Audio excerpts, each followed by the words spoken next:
पोटी वाली गंदगी के विचार बार बार आना, कहीं पोटी मेरे हाथ में तो नहीं लग गई है, कहीं पोटी मेरी किसी वस्त्र को तो नहीं लग गई है, कहीं पोटी मेरे पैरों में तो नहीं लग गई है। क्या इस तरीके के थॉट्स आपको भी आते हैं? तो आज का वीडियो आपके लिए काफी ज्यादा इंपॉर्टेंट रहने वाला है। हेलो दोस्तों, एपी माइंड ट्रेनिंग सेंटर की तरफ से मैं आप सभी का हार्दिक स्वागत करता हूं। आज के वीडियो में हम बात करने वाले हैं कि कहीं पोटी के चिपक जाने का डर आपके मन में बना रहता है, कहीं बार बार आपको पोटी वाले थॉट्स आते रहते हैं। क्या इस तरीके की परेशानी आपको भी होती है? यदि इस तरीके की परेशानी आपको होती है तो यह है कंटेमिनेशन ओसीडी। कंटेमिनेशन ओसीडी के ऊपर इसके अंतर्गत हम बात करेंगे। वीडियो में आगे बढ़ने से पहले आप सभी से रिक्वेस्ट है कि आपने अभी तक इस चैनल को सब्सक्राइब नहीं किया है तो इसे सब्सक्राइब जरूर कर लें कि ऐसे और भी बहुत सारे वीडियोस आपको इस चैनल पर मिलते रहेंगे। आज का वीडियो हम शुरू करते हैं और जानते हैं पोटी वाले थॉट्स हमें क्यों परेशान करते हैं। कंटेमिनेशन ओसीडी के अंतर्गत हम पोटी वाले थॉट्स का सॉल्यूशन करेंगे, कंटेमिनेशन ओसीडी को खत्म करेंगे।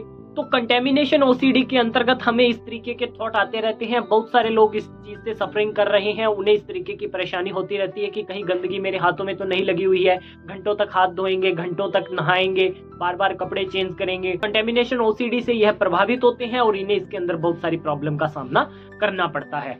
सिम्टम्स तो हमने जान लिए, तो इसको समझते हैं यह किस वजह से होता है। यह होता है हमारे ब्रेन की नेगेटिव कंडीशनिंग की वजह से। हमने कोई ऐसी नेगेटिव इंफॉर्मेशन अपने दिमाग में डाली है और उसको गलत तरीके से जनरलाइज कर लिया है, उस वजह से ये प्रॉब्लम होती है। बहुत हद तक स्टडी भी बोलती है इसके अंदर की यह जीन्स के माध्यम से आपके माता पिता के द्वारा आपके अंदर ट्रांसफर होती है। ये चीजें कुछ हद तक ठीक माना जाता है इस बात को भी। बहुत सारे केसेस में ये चीज मानी गई है कि आपने ऐसा कोई एक्सपीरियंस किया है और उसके बाद में आपने अपने आप को एक क्राइटेरिया में जकड़ लिया है, उसके बाद में भी ये प्रॉब्लम हो सकती है। इसके अलावा आपको यह प्रॉब्लम आपने अपने माहौल में, जिस तरीके का माहौल आपके आसपास है उसमें आपने किसी रिश्तेदार को, किसी पड़ोसी को इस तरीके का रिएक्ट करते हुए देखा है, तो इस तरीके की आप भी ऐसी कोई एक्टिविटी करने लगे हो जिसकी वजह से यह प्रॉब्लम अब आपको भी होने लगी है। तो इस तरीके से ये बहुत सारी चीजें हैं जो मिल करके इसको बनाती है। ये हमने समझ लिया। अब हम इसमें बात करते हैं कि इसका सॉल्यूशन हम किस तरीके से कर सकते हैं। इसका सॉल्यूशन में सबसे बड़ा योगदान रहता है सीबीटी थेरेपी का, और सीबीटी के अंतर्गत हम प्रैक्टिस करते हैं ईआरपी थेरेपी का। इसके अलावा इसकी और भी बहुत सारी सहायक थेरेपियां रहती है जो इसको ठीक करती है। इसके अलावा सीबीटी और ईआरपी का इसके अंदर सबसे महत्वपूर्ण योगदान रहता है जो इस ओसीडी को ठीक करती है।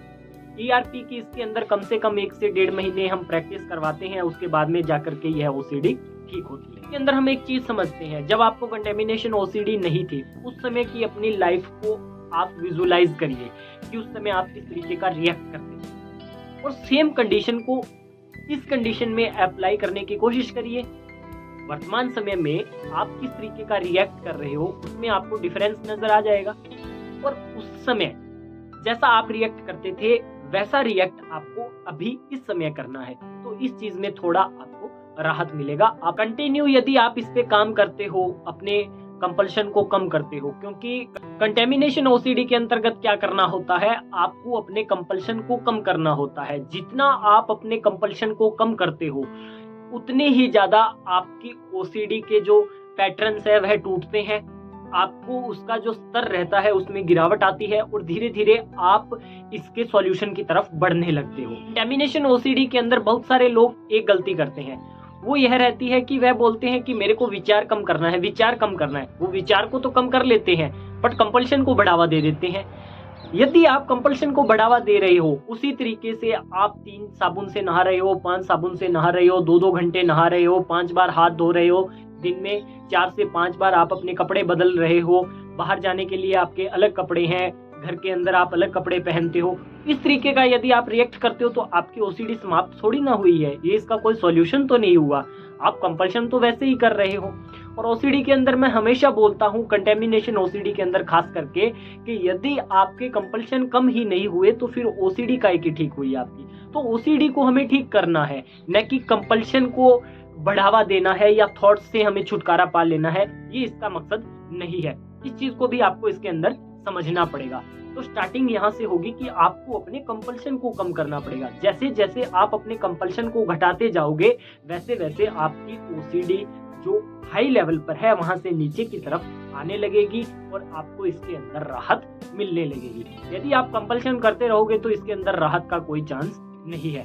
तो हमेशा बोलता हूं कि आप कंपल्शन को कम करिए, कंपल्शन को कम करिए, कंपल्शन को कम करिए। जितना आप कंपल्शन को घटाओगे उतनी ही जल्दी आप ओसीडी को ठीक कर लोगे। तो इसके अंदर जो मैंने सॉल्यूशन बताया है आपको, आप वर्तमान में और पास्ट में जो जिस तरीके का आप रिएक्ट करते रहे हो उसका आंकलन करिए और अपने आप को उस स्थान पर रखिए और उसके बाद में आप अपने आप से बात करिए कि हाँ, मैं पहले ऐसा नहीं था, उस समय मैंने ऐसा कुछ किया तो मेरे को किसी तरीके का कोई इफेक्ट नहीं हुआ, मेरे को किसी तरीके का कोई डर नहीं हुआ, कोई गंदगी नहीं फैली, तो आज इसमें ऐसा क्या है। इस तरीके से आप अपने ब्रेन के पैटर्न्स को मजबूत करिए और जितना आप अपने ब्रेन के पैटर्न्स को मजबूत करोगे, चेंज करोगे, आपको ओसीडी से राहत मिलेगी।